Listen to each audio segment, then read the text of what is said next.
السلام عليكم ورحمة الله وبركاته. ازيكم يا حبايبي، عاملين ايه؟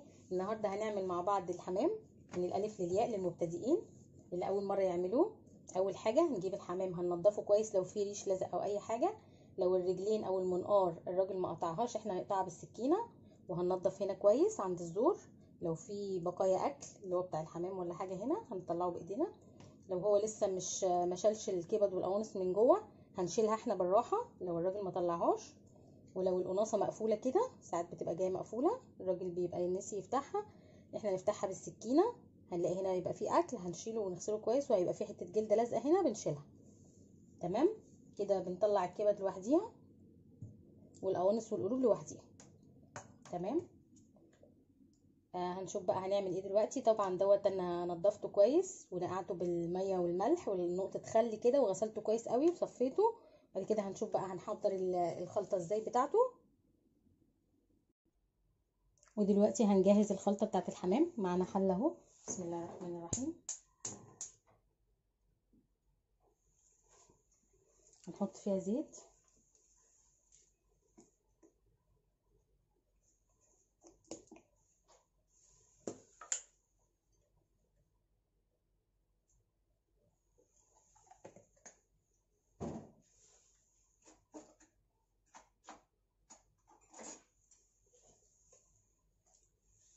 ومعانا بصلاية واحدة عشان طبعا هو الحمام مش هياخد رز كتير.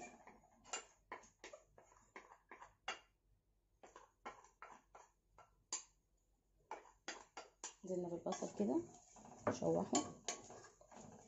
احنا هننزل الاول بالقوانص وبالقلوب، هنخلي الكبد في الاخر عشان مش بتاخد سوا. قطعناها صغيره اهو خالص. هنشوح البصلايه كده،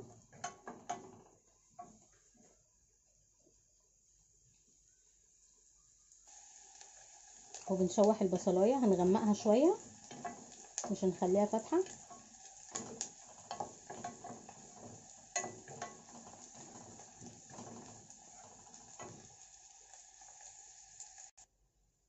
اهي البصلايه اتحمرت معانا وغمقت اهي، احنا عايزينها كده. هننزل بقى بالكبد لا مش الكبد، القوانص والقلوب. كبد في الاخر خالص عشان مش بتاخد سوا.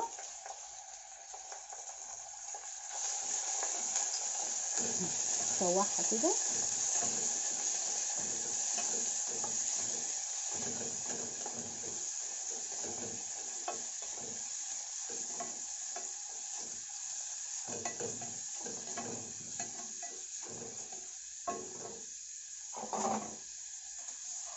ننزل عليها بشويه ميه صغيرين،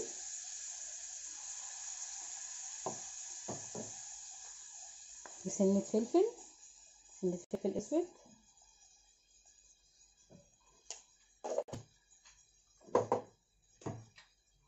وبهارات.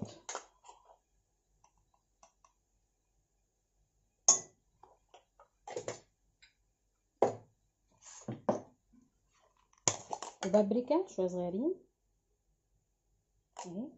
سيبها بقى تستوي. لو احتاجت سنه ميه تانية هنحط لها لحد ما القوانص عشان بتاخد سوا شويه.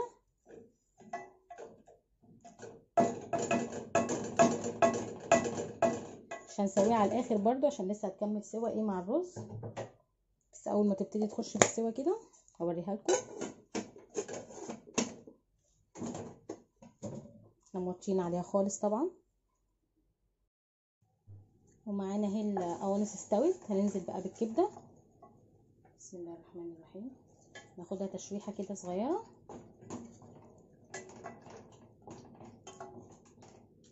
احنا معانا هنا الرز غسلينه كويس، هننزل بيه. طبعا هياخد ايه نص سوا كده، هنسويه نص سوا عشان هو الحمام ايه ما بياخدش وقت في السلق، عشان ايه الرز ما يطلعش ني معانا. نحط بقى الملح، ما حطيناش ملح. نحط بقى الملح هنا اهو.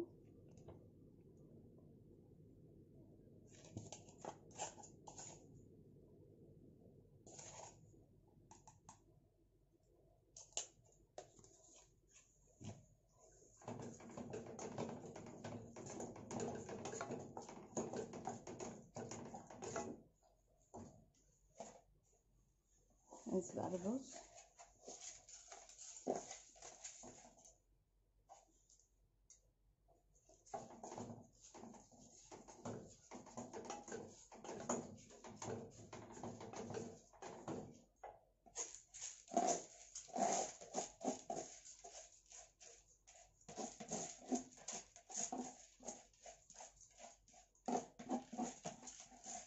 احط له شويه ميه صغيرين يستوي كده نص سوا معانا.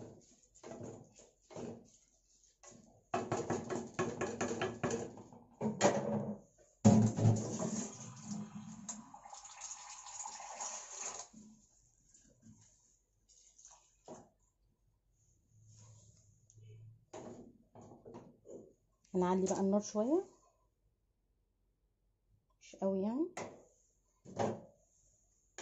نسيب الرز يستوي كده نص سوا.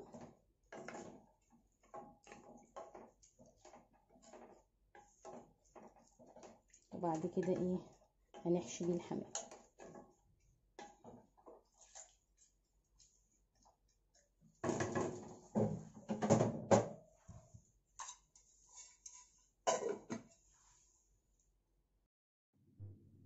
ومعانا الرز اهو سويناه نص سوا وسيبناه يبرد شويه عشان نعرف نحشي.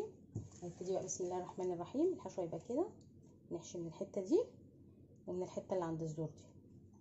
تمام.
كده وهنركنها بقى على جنب عشان في الاخر هنخيطها ونقفلها من هنا ومن هنا،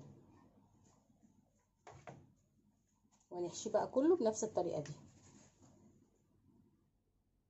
اهو خلصنا الحشو كله. هنبتدي بقى نخيطها كده اهو. انا بحب اخيطها احسن عشان الرز ما يخرجش منها.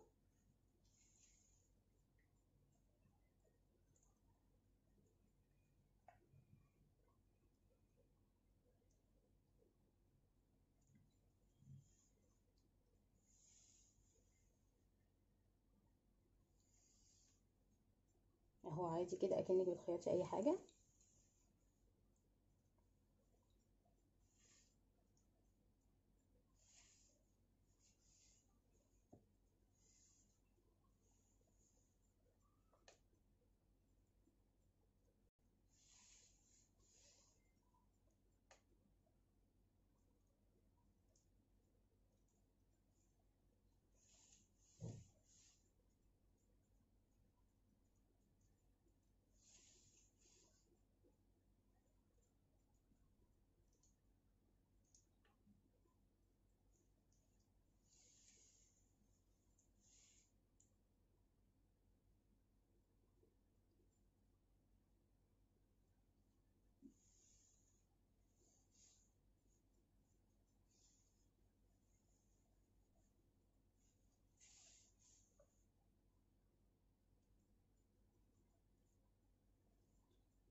ونقفلها كويس قوي عشان الرز ما يخرجش منها وتتسلق.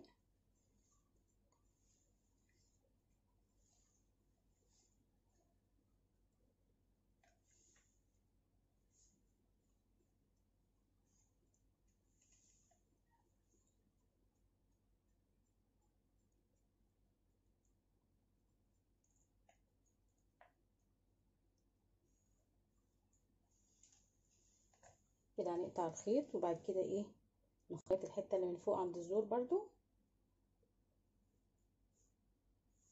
نقفلها عشان خاطر ايه الرز ما يخرجش منها.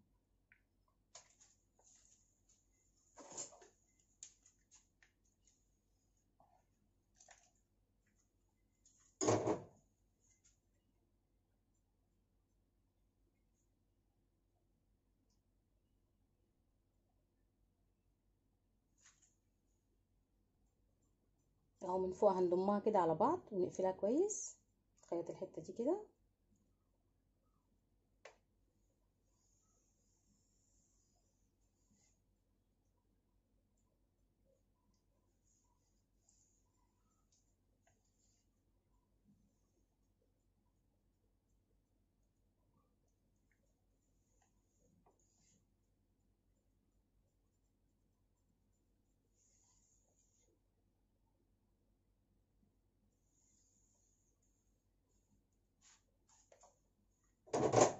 وهنكملهم كلهم كده بنفس الطريقه دي.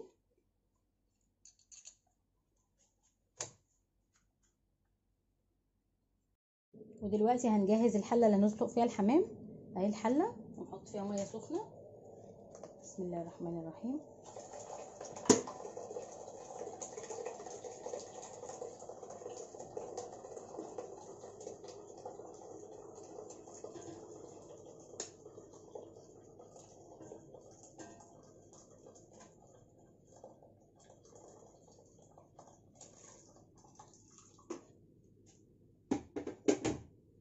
وهنحط البصلايه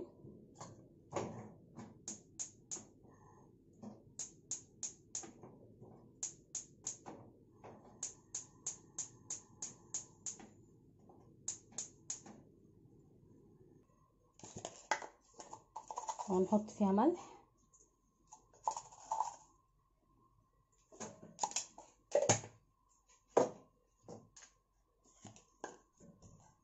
وفلفل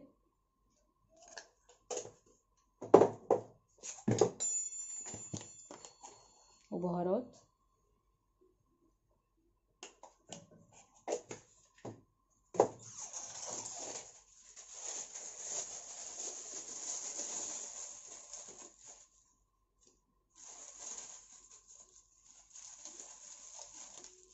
وهنحط ورق لوري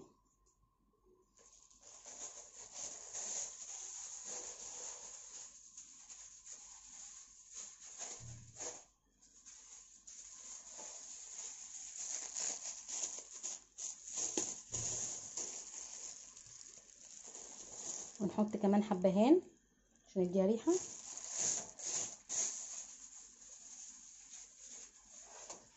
واول ما الميه هتغلي هننزل الحمام.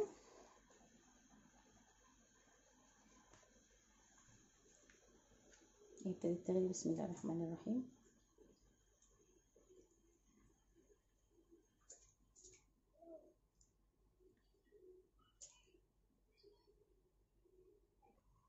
وهنغطي الحمام ونسيبه كده بقى يتسلق، هنسيبه متعري شويه.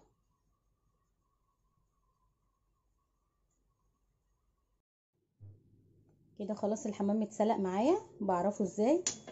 بقطع حته كده صغيره من الجناح، لو لقيتها اتقطعت معايا بعرف ان هو استوى. بطفي بقى على طول عشان خاطر ما يتهريش، واطلعه من الشوربه. مش هسيبه في الشوربه طبعا عشان ما يتهريش برضه. طلعه بالراحه كده. بسم الله الرحمن الرحيم.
وهسيبه يبرد وهدخله التلاجة واغطيه بحاجة.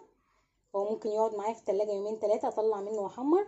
لو انا هقعده اكتر من كده، اكتر من يومين 3، يبقى احطه في الفريزر واطلع منه بردك وقت ما عاوزه اعمل منه، واحمره على طول في الزيت، مفيش اي مشكله. يا رب الفيديو يكون عجبكم، والسلام عليكم ورحمه الله وبركاته.